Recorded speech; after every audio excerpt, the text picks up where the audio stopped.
My name is Tharani, and I will be presenting today about women in the police force. From the moment we are brought into this world, gender notions shape our every thought and decision.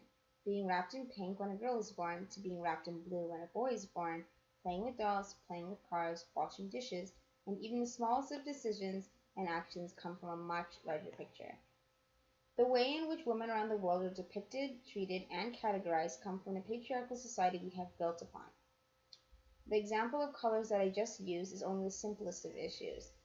It goes on to more complex issues in today's society, like occupations. Men are disproportionately represented in many occupations. Just by solely looking at the police force, you can see what we have come a long way to integrate women in this field. But keep in mind, this is not a black and white topic that can be covered in one short presentation, since gender issues within policing are very complex and again is a part of a much larger picture. I will be speaking to you briefly about the history of women's involvement in policing, some of the problems that persist for women in the police force, and solutions that have been used. Looking back into history can help us understand the origins and current status of any issue. In this case, we need to look back at the gender constructions and influence it has had on women in the police force. We understand that we have lived in a world built upon patriarchal views, which has socialized us to think us the way we do. Females are disadvantaged to this type of hegemonic view because of the limitations that prescribe to their gender. Jobs that require qualities of nurturing, social work, and administrating are all considered to be female occupations, whereas for men, occupations that require strength, courage, and power would be male dominated. The Oxford Dictionary defines police as the civil force of a national or local government, responsible for the prevention and detection of crime and the maintenance of public order.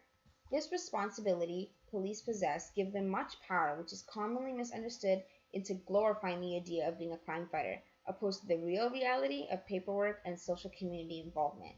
So what policing is, and what policing is socially meant to people, are two different things. This is what makes it difficult for women to be socially acceptable in the police force. This is a timeline that shows women's progression in policing. Women began to be needed in the police force due to the fact that the women and children in police custody needed to be cared for. Between 1910 and 1920, women's nurturing qualities were used to fix societal problems associated with moral weakness. This led to many specific departments to be introduced, which focus on cases relating to women and children, such as child abuse, runaways, and prostitution. The Great Depression is a time where changes in attitudes and perception of women in the workforce took place. Women's employment suffered, and the role of women became a homemaker and mother. During World War II, more women were hired because of the war, but their roles were very limited. These roles included assisting, dispatching, or clerical work. Meanwhile, men worked as crime fighters. Women worked primarily as either a helper to the men or they worked for cases relating to women and children. After World War II, there were now an increase in the number of women in policing.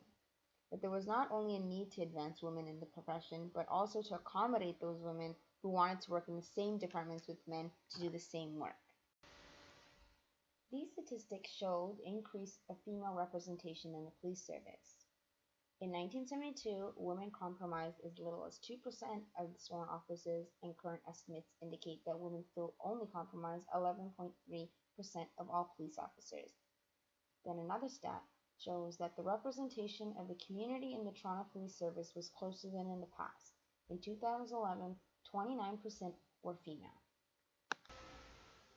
Yes, women are involved in policing at a higher rate than the past, but now I'll explain the difficulties that women who are within the police force face. Even if women are now integrated into the police force, it doesn't take away many of the gender stereotypes on women. Many male counterparts in the police force still look down upon women that work alongside them or even feel they're not qualified as much as themselves. The Toronto Police Service Board publication shows that many studies have found that gender-based segregation exists within the law enforcement agencies. Women reported being denied opportunities in higher units. This is because primarily promotional boards are made up of men, which again put women at a disadvantage. Another deeming issue of women in the police force is that of harassment.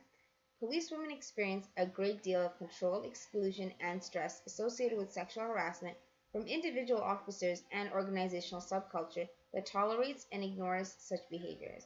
Policewomen who also face negative behaviors exhibited by male officers and superiors, including remarks on sexual orientation, derogatory name calling, and put downs. Having to experience this on a daily basis is very damaging and should not be tolerated. In Canada, a study of women in policing undertaken by federal government found that two-thirds of women who took part reported that they experienced sexual harassment on the job. In order for females to be reported, such behavior or even resist comes with much caution.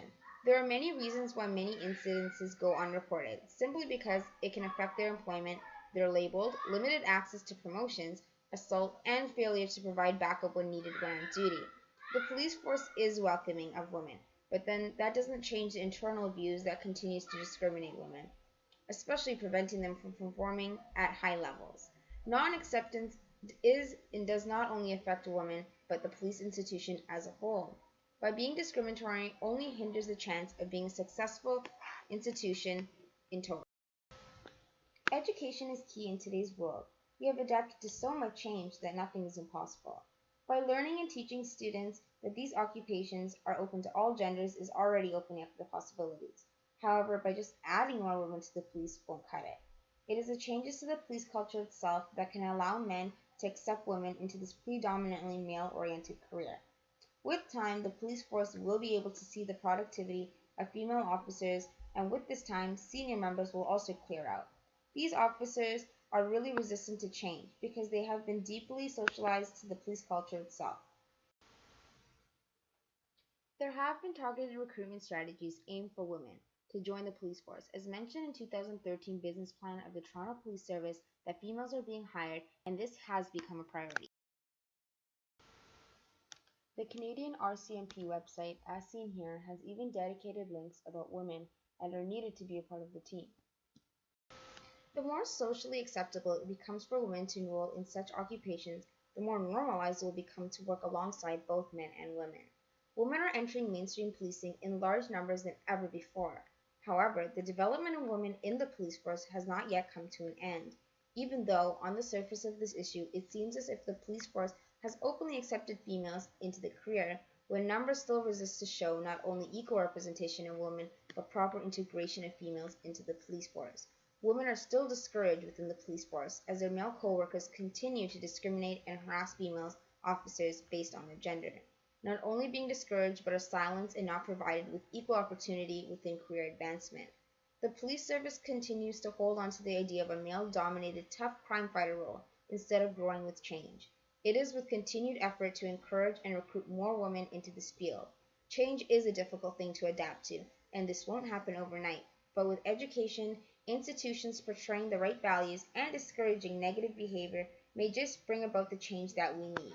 Thank you for listening.